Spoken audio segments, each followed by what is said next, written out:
And now let's bring in Republican Congressman Patrick Harrigan of North Carolina. He's a member of the House Armed Services Committee, also an Army Green Beret and a veteran in the war in Afghanistan. Representative Harrigan, appreciate your time. Thanks so much for being here. I know on Saturday afternoon you spoke supporting this military action. I believe you said, quote, decisive strength is what prevents long wars and protects American lives. Now that we're seeing this rationale from the Trump administration essentially saying they were expecting this Israeli strike and then retaliatory strikes from Iran, what do you make of that rationale? Do you stand by it? I think the rationale makes sense. Look, we're dealing with a known actor here in Iran. They've been terrorizing not just the region, but the rest of the world for the last 40-some years.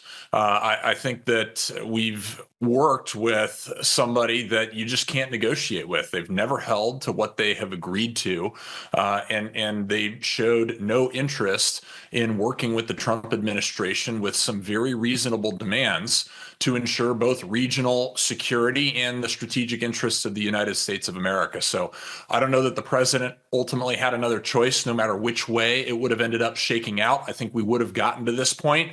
And as we've seen from the last several decades of interventions in Iran, the West continually has to mow the lawn there. And I think that that's exactly what we're doing again these days. We heard from the Speaker of the House where he essentially framed it as the Trump administration, the U.S. military had to conduct this kind of intervention, even though now 6 people have been killed by retaliatory strikes, because if they didn't, there would have been a greater loss of life. Do you think that is true? And I guess my question is broader than that. Well, I guess let's start with that. Do you agree with that, that this was it had to be action, otherwise more people would have died? Do you agree with that? I think that this was an eventuality that was going to happen no matter what played out and no matter when. I think the question was just a matter of when. In all actuality, I think that you've got to understand, and everybody's got to understand, Iran hates the West. They hate America. They hate Israel. They are hell-bent on the destruction of the Western way of life. And they've dedicated their lives to that. And they've built their entire defense apparatus and economy around achieving those strategic objectives. And so, as I talked about having to deal with Iran on a regular basis at this point, it does kind of make prudent sense to go in and say, look, we're going to change the leadership here. We're going to do it in an extremely violent way, and we're going to do it in a decisive way. Where there's just no ambiguity about it. Right from the first strike, the Ayatollah is gone. We absolutely have to degrade their ability to produce ballistic missiles. That is a strategic threat for the United States of America without question. And we've got to deal with the IRGC, and we've got to sink their navy so that they cannot shut down the Strait of Hormuz. And ultimately, we have to suppress their ability to export terrorism outside of their borders that has been had a pernicious impact on the freedom of maneuver of the West and all of us who are just trying to live normal, productive lives and engage in commerce and not in chaos, which is what Iran is absolutely intent on doing. So I think we're here. I think it was inevitable. Where it goes from here is very, very consequential to the future of the world and certainly America's interests. The Trump administration has said that the regime change is not the goal of the action. They have made it very clear they are in favor of it. They're cheering for it, I believe is some of the description that they've used. But they specified, they're trying to destroy the missiles, they're trying to destroy the Navy. But they believe that this was all necessary because of Israel's decision that was the pending attack on Israel on Iran. Based on that logic, assuming that that is true and that's what fueled the decision from the U.S. military, are we allowing Israel to set the timetable for U.S. military action? I don't think so. Israel has attacked Iran on numerous occasions across my lifetime, certainly over the last 40-some years. They have attacked Iran on numerous occasions. I think that the Trump administration probably saw an opportunity here. If you look at the strategic picture of what has happened over the preceding presidencies that we have had, where we have tried to exert force, but ultimately our neocon fathers had no idea actually how to win a war. They knew how to get into wars. They had no idea how to end them.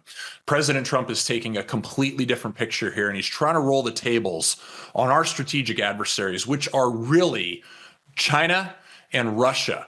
we have to understand that they've been working around the periphery of the United States, working against those both in our hemisphere, like Venezuela and Cuba, but also have been working against us where we have found ourselves in the global war on terror, basically everywhere that we fought over the last 25 years. We're reversing those tables right now. We're flipping the tables and we're saying, look, we're going to now start picking off all of your allies and we're going to isolate you in the world so you cannot effectually impact the strategic interests of the United States of America. When you look at the greatest allies of Russia and China, it is absolutely Venezuela and Iran.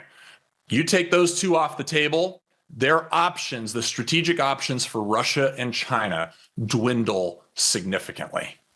So do you believe that this was an action from the Trump administration because of the larger, I guess, chess match, you could say, globally, or was it, as they now say, simply about protecting American lives? I think it's both. I don't think you can separate one from the other. And look, I think at the end of the day, what you're looking at is you are actually looking at deterrence in real time develop as a Trump doctrine that we have not experienced in our country in a long, long time. President Trump is being incredibly decisive, and he is using military force to actually avoid broader conflict. The way that that works is that we put our capabilities on display, particularly after being so weak for so long under President Biden and presidents before him. And we're actually showing our adversaries that the United States is done messing around. We are finished with being weak, with not getting anything done, with continuing to just kick the can down the road, and we're being a decisive America. That is exactly how we ensure our strategic interests around the globe. We should not be apologetic about that. This is long-term in the strategic interests of the United States of America because this is how you actually earn the peace. North Carolina Congressman Patrick Harrigan, thank you so much for your time. Hey, thanks for having me.